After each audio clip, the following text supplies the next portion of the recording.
This is GKW. Welcome to another edition of Good Karma Wrestling. Gabe Neitzel from ESPN Milwaukee with me, as always, from ESPN West Palm, Brian Rowitz, and catch him on ESPN 1000 in Chicago, Jonathan Hood. Now, we are going to we're going to get to the fun stuff.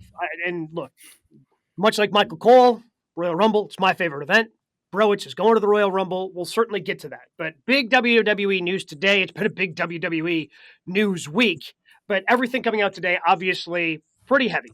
And we like to try to keep things lighthearted, keep things fun. Obviously, that's not what this is, as Vince McMahon in a lawsuit, and then lawsuit being reported on by the Wall Street Journal, being accused of sex trafficking and quite a bit more. And stay with us, just kind of bear with us. I'm going to read quite a bit from this Wall Street Journal article just so we can set the proper context of what exactly Vince McMahon is being accused of in this new lawsuit by a former employee, Janelle Grant. So Janelle Grant began working for WWE in June of 2019. She was an administrator coordinator, which was a position that McMahon created for her within the WWE legal department. She expressed concerns that the job was unearned.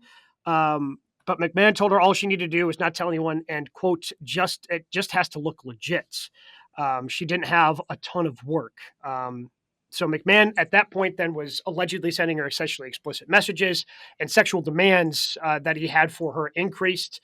He forcefully used sex toys on her, including dildos that he had named after WWE wrestlers, causing her bruising, bleeding, according to this lawsuit.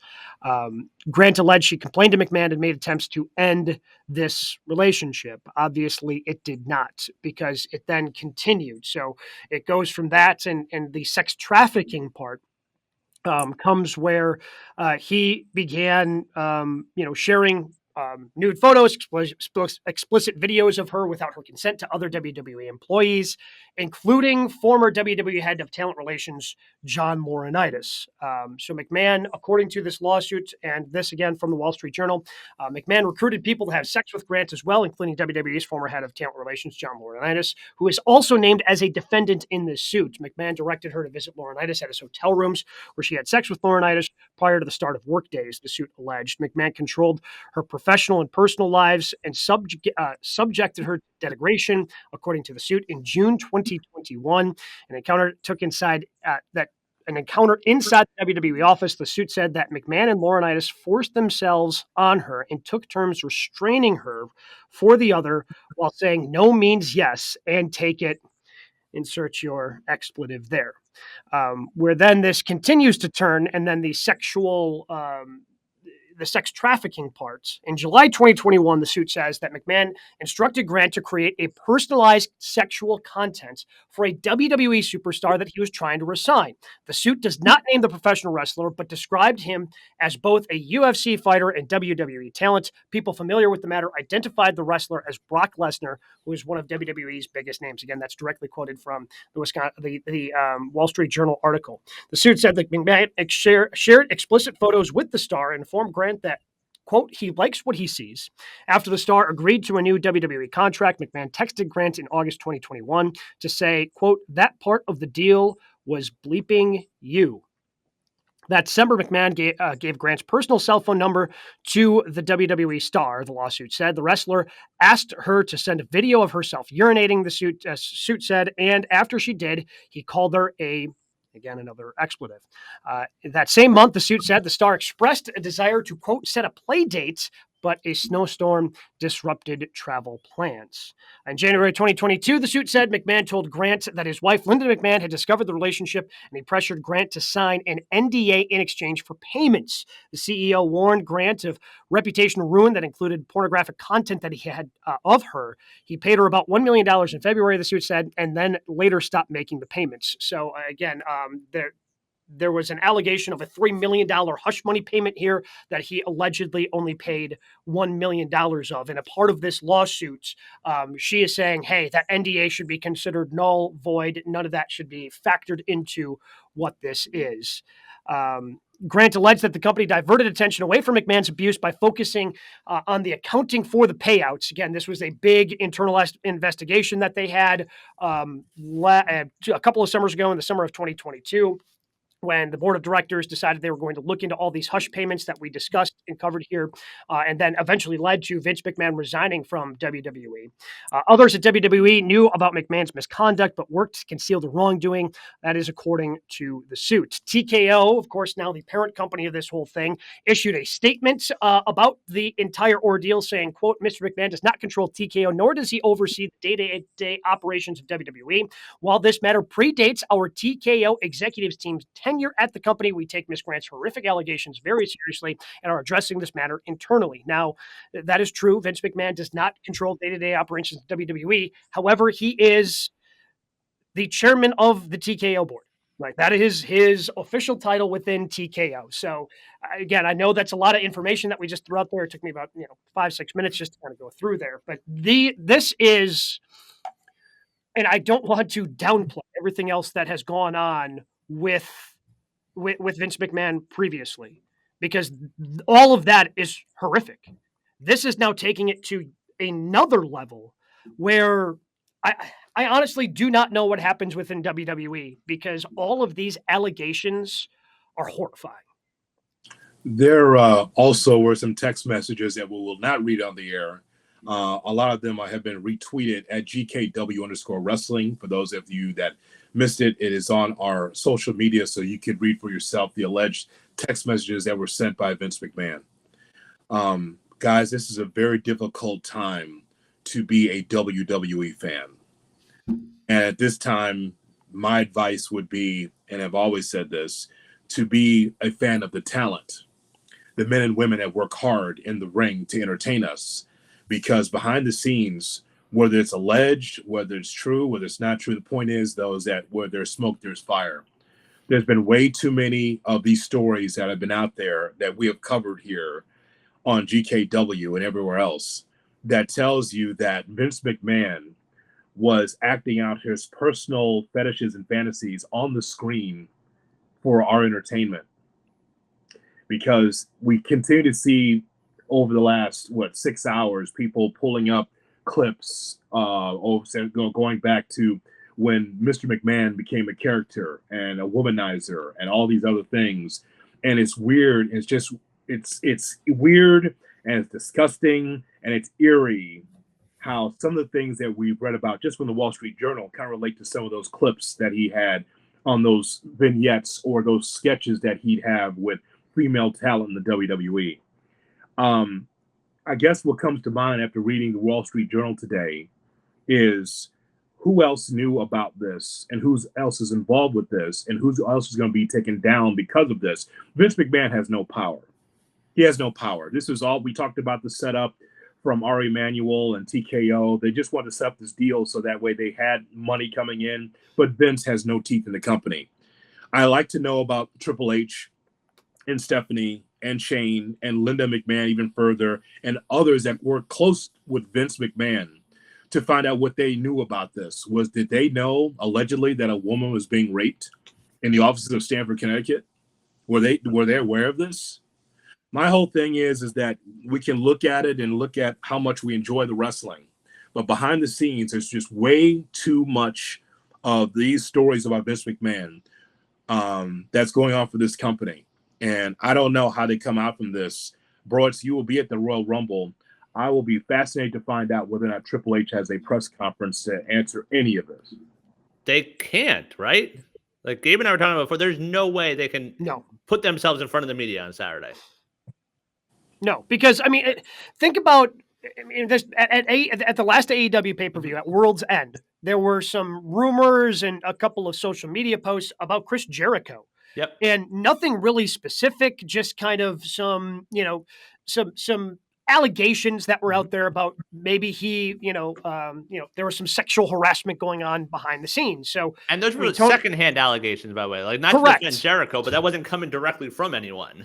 Correct. And that was, TK was asked about that, and he didn't know how to handle it.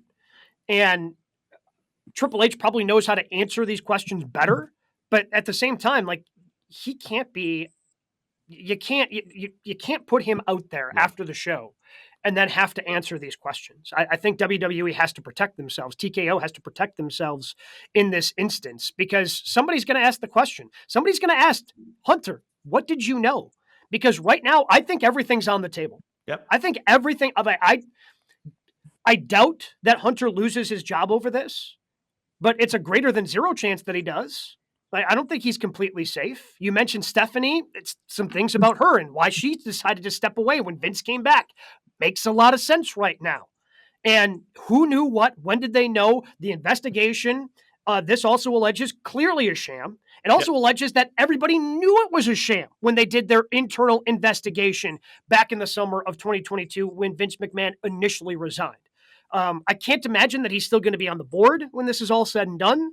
And I think he's probably, because TKO, look, you're a publicly traded company and now you have zero power, Vince. Like TKO is just going to, they've already stripped you of everything else. They're going to strip you of that title and try to separate themselves as quickly as they can from this whole thing. I have no idea what happens from here. Oh, by the way, if Brock Lesnar was coming back for the Rumble, can't do that anymore. But also, I'll say TKO and Hunter, yes, they pale in comparison to Vince. Vince is the bad guy. We know that. They're not innocent in all this. It was 2 days ago that Vince was out there on Wall Street representing this brand, ringing that bell and being there. And like you said, Hood, there was so much smoke. We saw all these lawsuits beforehand to the point when we were texting about the show today and you guys sent this over, I was like, yeah, we'll just work it in. It's all the same stuff. Before actually reading it, it's like, wow, somehow this has gotten worse. They're continuing to roll him out there. And I'd say, yes, it's a slim chance. But if you told me a year from now, Vince is still somehow involved in TKO, sad to say, I don't think I'd be that surprised. Well, I guess because Dana White's on the other side of it. So right. yes, I'd be surprised. This goes, because in a big company like this, it's okay to slap your wife like Dana did and still be running the company and UFC. So there was no issue there with that. No. And I'm not as familiar. I'm loosely familiar with that. I don't follow UFC as much, obviously. I don't either. But you saw the video though. He slapped his wife. He slapped his wife. He slapped his wife. Yeah. And again, I don't want to compare anything. This goes this is another level of just heinous activity within the WWE. And like you said, Gabe, in the investigation, I'll use that term very loosely, they never spoke to this young lady who is filing this lawsuit. There is no involvement in talking to her saying, hey, did anything happen there? So, yes, it was a sham of an investigation, a year or so ago. Yes, this is a protection of trying to make sure that the monolith that is a WWE stays afloat, that the cash cow and the millions and millions of dollars that have been in the WWE is not taken down by these lawsuits. That's what it comes down to. Again, as you point out, there was supposed to be an internal investigation, but that investigation did not involve Miss Grant, Janelle Grant. So, again, I can't say that I'm surprised at stories like this anymore because we get news left and right all the time in our sports lives. But this year with Vince McMahon, it's not new. We covered the Rita Chatterton story last year, the female referee that said, I was raped in a limo by Vince McMahon. And it was a quiet, payoff after that, after all the pain and suffering that she said that she went through. And so with this story here, again, we're talking about a huge company like the WWE. And Vince McMahon, I guess and this is apparently later in life, this is talking about as recently as 3 years ago. Yeah. 2 years ago. So never mind about trying to keep the company afloat and doing what's right for the company. You had to worry about women and trying to take advantage of them, allegedly, based on this story. You can worry about business. You worried about you and satisfying yourself. And I'm just floored by all of this. And I'm just thinking there's more to come. We've got some stories, but there's more to come with this. And when people, turn a blind eye to certain things and they say, oh, Triple H will be fine and Stephanie, no, there's more to this story. This will be a deeper dive than what we read in the Wall Street Journal today. Calls I made before the show, you guys were not surprised at the name that I gave you that will probably be involved in this lawsuit as well, coming up pretty soon. So And I'll go back to what I said. Look at everything that Vince has done on screen, and some of this real life shit we saw on screen. He's always been a child, Vince. Yep. He's always been a child, very childlike, wants things his way, very petulant as a businessman. And then when it comes to this situation, allegedly looks like he wanted his way as well, and want to make sure that there was no repercussions from it. I mean, this allegedly was happening in the office, like in the Stanford offices. Yeah. So if you're comfortable enough to say, oh, I can do this here, that speaks to the cover up and everyone sort of turning a blind eye where it's like, oh, I'm not going to get caught here. Like, it's not an issue. Like, that speaks to how big of an issue this is. One comment in here from Eric saying, would Netflix rescind their offer from WWE because of this? I doubt it. Again, that contract is signed. I mean, I'm sure they have some sort of back out clause, but I mean, would Netflix, does Netflix now have some concerns? Do they go to TKO and go, hey, what do we get ourselves into? Which is why, because this is what's happening as WWE continues to get bigger and bigger. When you become a publicly traded company, when you decide to sign big time contracts with Netflix, when you sell your company to TKO, there are a lot more people you have to answer to now, which is why I think Vince being dismissed from the company, I think that has to happen pretty swiftly because TKO has a lot of business interests that they need to protect. Yeah, we can go through the litany of owners that had to be removed because of horrible comments or things that they've done. We go to the former Los Angeles Clippers owner. We can go to the Carolina Panthers former owner, Jerry Richardson. There are times where owners just have to be removed and you keep the ball rolling. You're like, you know what? The cancer that was in our company, in ownership, general manager, whatever, we've removed that. We are trying to repair the issues we had before, and this is who we are. We are brand new. We are reimagined franchise. WWE has to say the same thing. Triple H, did you know anything? Because you're the right-hand man. Bruce Pritchard, did you know anything? All the people that's been around, all the people that's in Vince's family. Did you know anything? You got to make sure you do due diligence before you get into bed with this company to make sure, like, all right, who knew, who didn't know, who's safe, who's innocent. But how is that not done before? Like the acquisition, the $1 billion acquisition, the Netflix part, like you knew there was stuff there with Vince. You knew there were these lawsuits. Like, how was this not uncovered before today? Well, the feeling was that Vince was not around the company. Mm-hmm. I mean, he might have a title and name, but he's actually not doing anything.